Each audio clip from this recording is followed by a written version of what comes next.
Ayan. At maaga, marami na po ang mga daanan po na isinarado dahil nga po sa araw na ito ay September 30, 2024 ay darating po si Bongbong Ferdinand Bongbong Marcos Jr., President po ng Pilipinas, guys. Andito po siya ngayon, dadalaw sa Paniki, Tarlac. Ayan. Pupunta po siya dyan. Dito. That Eduardo Campo Gymnasium. At ang anak ko po ay magtutugtog po sila ng drum and lyre. 4, 5, 6 lang po, guys. So, ayan. Andito po kami ngayon sa Paniki Town Hall. At dito po ang tagpuan po ng mga tutugtog po ng drum and lyre, mga bata. So, ayan, guys. Ando doon na ang mga grupo po ng yung anak ko. Ayan, doon sila magtagpo-tagpo muna. Tapos yung mga iba ay parating pa lang. Ayan. So, kailangan nasa on time. Kasi mamaya po papasok po ang mga bata at bawal na po pumasok ang mga magulang. So, yung mga anak lang po namin, guys, ang papasok sa loob dahil bawal na po ang mga magulang sa loob. So, ayan. Napakahigpit po ang seguridad ngayon dahil presidente po ng Pilipinas ang pupunta po dito sa Paniki, Tarlac, guys. So, ayan. Abangan po natin mamaya ulit kung ano pong makakanap. Muna yung ano, isuot mo na yung balangkot.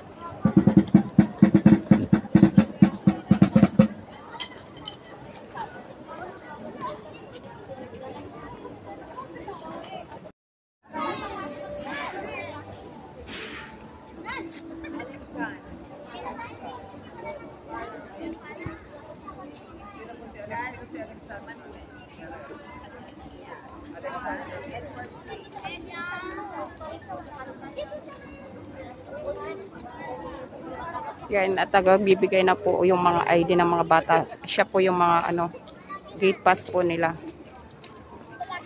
Kasi kung wala po silang gate pass na yan parang ID na yan, hindi po sila makakapasok sa loob. Kaya yung mga yan, bilang kami mga magulang po ay nagpirma po kami ng kasunduan na pumapayag kami, pinapahintulutan namin ng aming mga anak na makasumali. Yan. Although 4, 5, 6 lang po ang mga kalahok sa drum and lyre, sila lang po ang makakapasok ngayon sa dyan sa gymnasium po. At kailangan po nila ng mga ganyan gate pass kasi po kung wala po silang gate pass, guys, hindi po sila makakapasok. Ayan, ganun po kahigpit ang seguridad po kasi presidente po ng Pilipinas po ang dumating. Eric, halika dito, anak. Yan na po, at tingnan ko nga po itong gate pass ng anak ko. Tingnan ko nga, anak. Ayan, gate pass, ito pala, ayan. So, ayan, guys, at ito po yung pass gate ng anak ko. Ayan. Kasi kung hindi po sila nito, hindi po sila makakapasok po sa loob. So, ayan na po. At lahat po sila ay mayroon pong ganyan. Kung sino lang po ang mayroong ganyan, siya lang po ang makakapasok. Yan. Kapag wala pong pass gate na ganyan, ay hindi po allowed po na pumasok, guys. So, ayan na po. At inaayos na po ang mga bata para ayan, may saayos na po ang lahat. So, nagpe-prepare na po sila. Ayan.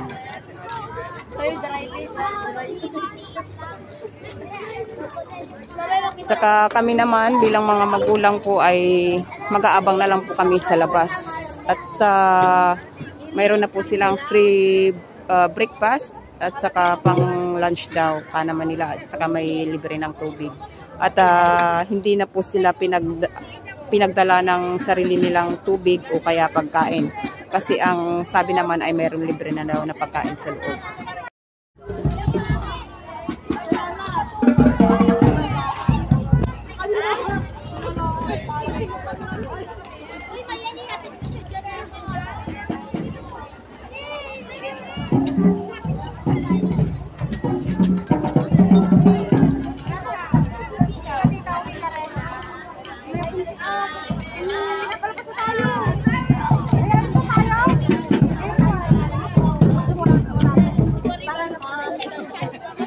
Oy, di ka na, buti may ganyan ka. Di ba pag may firma kami ganito?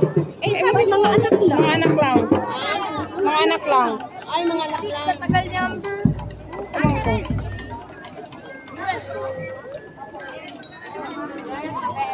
ko. Wala na bang sobrang ganyan? Madam Kamel? Lima lang po. Nakalagay sa listahan. Ayaw mo. Buti ka hindi ka naka-ano. Hindi na, ayaw mo. Oo nga eh. Kami nga officer dyan. Ayaw mo na.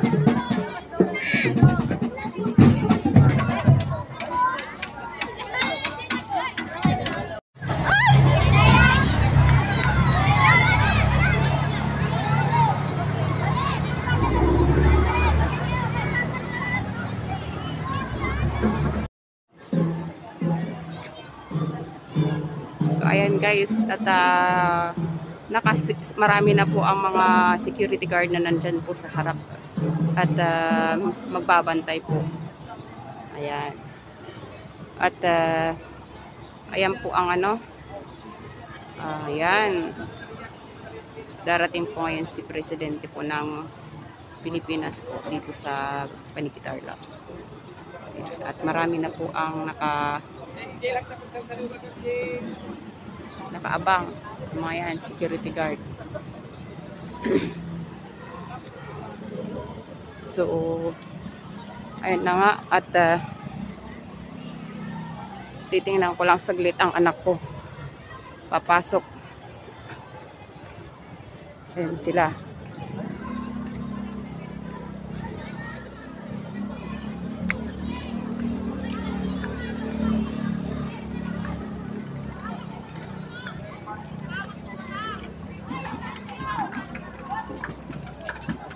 Ayan.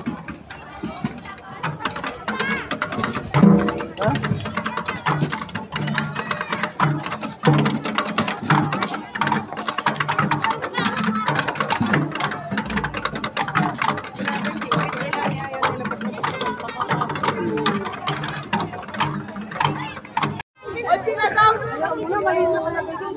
Alfonso!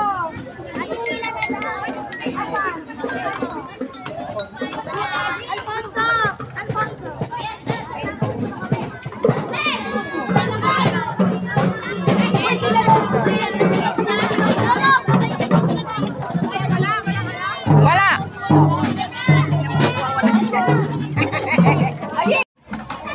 Ayan guys, ang nangyayari dito ngayon, nagperma po kami ng ng waiver. Ang usapan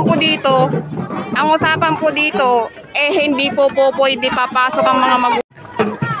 At ako'y nagtataka dito sa pangyayari dahil ang usapan po namin, ang pinirmahan po namin na waiver sa drum and lyre po ng mga bata is hindi po allowed ang mga magulang na papasok. Pero ang nangyari po dito ay mayroon po yung mga parents na pumasok, 5 po sila guys na pumasok. Napaka-unfair naman po sa ibang mga magulang yan. Hindi naman po ata may tama, parang may mali po atang nangyayari kasi marami po ang magko-complain ng mga magulang. Bakit yung ibang parents nakapasok at kami hindi? O kagaya ako, officer ako ng drum and lyre. Ayan. Sa makubig niya bawal ang ano. Hindi kasi meron na. Ay, nga kinauna ko. Sa'yo na yan. Nababad trip ako. Titingin na tayo dito, tita lang naman tayo. So, ayan.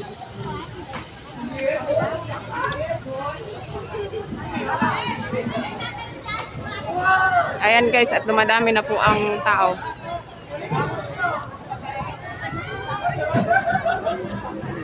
Sana tayo. Bawal na tayo dito, tara na.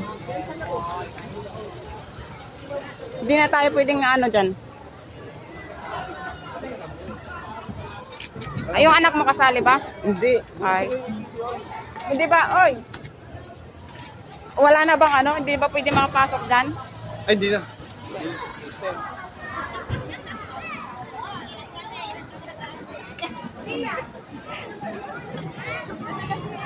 Alam mo. Ay, Ay, talaga. ba't ikaw hindi ka nakasama? Dapat nga kasama ako dyan dahil officer ako eh. Sir, bakit po wala ako? Dapat kasama sana ako dyan eh. Kasi officer ako ng drum and lyre. Bakit yung ibang parents po